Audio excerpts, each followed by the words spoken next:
Hello and welcome to another Game Pit Stop. This one is for Space Freaks Arena of Annihilation and it comes from Lautapelit.fi and Stronghold Games. It's designed by Max Wikström and Kare Jantunen and it plays 2 to 4 players.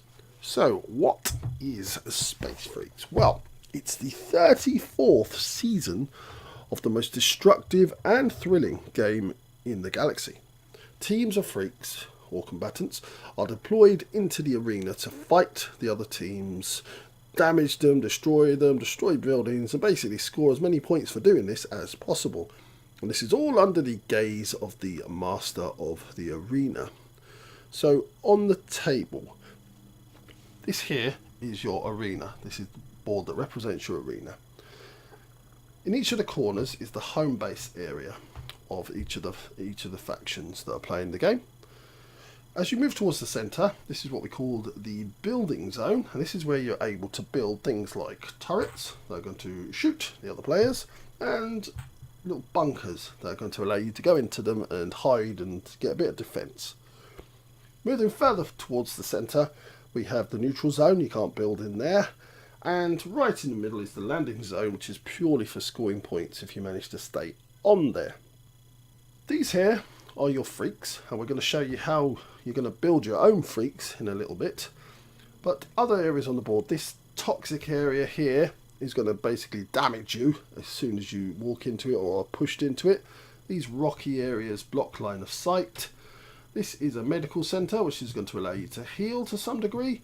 And over here, these ones here are laboratories, and they're going to allow you to change up your sponsor cards. And what are sponsor cards? Well, sponsor cards are these, and they're things that you can do in the game every turn to basically give you a little boost or heal you or attack the other team, and they're just one-off super powerful moves, if you like. You've also got around the board these mission cards, which you're going to have 3 of to lay down every turn, and you must try to complete these as they're going to drive you to some point scoring. Also, we've got aliens that you can pick up through those sponsor cards, and we've got droids which you can also pick up through the sponsor cards. We have wormholes that are going to activate. You can place them wherever you wish, and they're going to allow quick movement around the board, and even force fields that go around your characters to protect them in battle. I keep talking about these characters. Your team of space freaks, what are they? Well, every player is going to have a faction board. This is the Talar Barony, and on the faction board you're going to get a choice of a couple of heads, because you're going to build up these freaks yourself, their bodies. So I quite like the look of this guy, and he's going to give me a special unique ability. Now that's the only unique ability that you have access to on your freaks, because everything else is based on this deck of cards, and everybody has the same arms, legs, torsos, etc. So what we're going to do then, we're going to build up an arm, a torso, we've got our leg here, and here's another arm, and that is going to be our freak, and that's going to represent all of our freaks on the board. Why do we build them up like this? Well, I talked about the unique power for that. Torso is going to give you generally your health setting for each of your freaks. Each of your arms are going to have various abilities like your attack value, your range, any defense that you've got, and any special other abilities like healing can be one of them. And your legs generally, as they tend to do, are your movement value, and that'll set your movement value, or also your initial sponsor card and maybe other things. So once you have that freak set up, you need to check your points value for the health score and place your cubes there. Now each of your freaks will have a base matching the cube on the health points track. So let's get this freak out of the way. And the last thing that we need to look at is our scoreboard. This is obviously going to tell you how you score. There's certain areas that you pass and you get more sponsor cards into your hand. You've got the round tracker, and this is the master of the arena, and he's going to do various things. So you're going to turn a card at the beginning of every round, and that's going to set the tone. There's something's going to happen that's going to change the game up in some way. So how do you play the game? Well, First thing, I talked about those mission cards, is you're going to have to place a mission card, and that tells everybody what your objective really is for the round. You don't have to do it, but they can build up and they're worth points, and they're one of the best ways to score points. So this one is to sabotage. You can inflict a damage to the home base, which is over here in the home area of each team, of of the player to your right, and it very directs you distinctly to either left or right usually. And they're all different things. You want to sneak up next to one of the other players.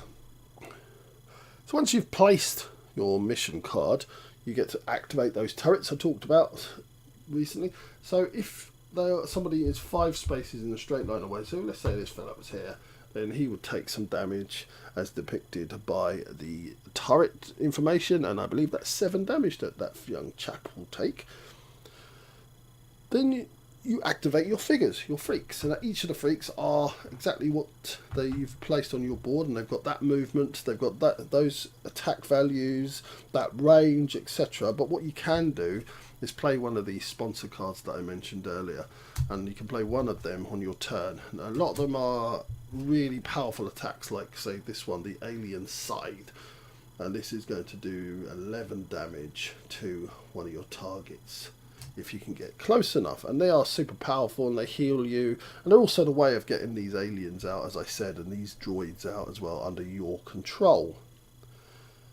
Once you have activated all your figures and done whatever damage you can, maybe done your missions, you're going to build your turrets, and they must go in your building area here, or your bunkers. You're going to draw back up to 3 mission cards, and then you're going to, for every mission you have managed to complete that round, you're going to get one of these sponsor cards into your hand to use at a later turn, and then you're going to add up your points. What do you score points for? Well, the obvious ones are the missions themselves. You can also score points for attacking the other freaks and killing them, putting them back. You can score points for getting into the home zones of the other teams. You can score points for damaging the various buildings, the HQ of the other teams. You've got the turrets and the bunkers. If you damage them, you score points. And I said at the beginning, if you get into this central zone and you manage to have, say there, that's 2 points. And you just simply add that up at the end of your turn. And that is Space Freaks, Arena of Annihilation. Thank you for watching, and we hope you enjoyed it. This was a pit stop. Please go along to our YouTube channel for more of them. And for more in-depth coverage of tabletop gaming, please go to the Game Pit podcast.